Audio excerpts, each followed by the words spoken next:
marcando presença nessa grande noite, a nossa amiga Sônia, que vai falar da emoção de nós estarmos vivenciando hoje essa data tão especial da amiga Patrícia.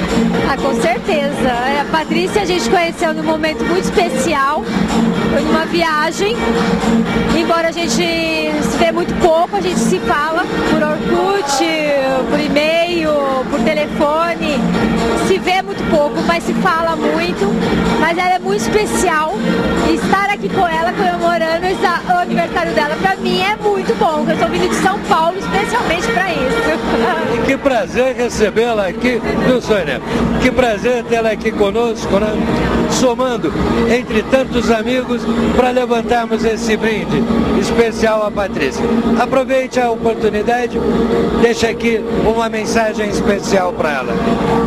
Pati, você é muito fofa, você sabe o quanto que a gente adora você. Eu espero de coração que a gente continue com essa amizade para sempre. Um beijo no coração. Beijo. Tchau.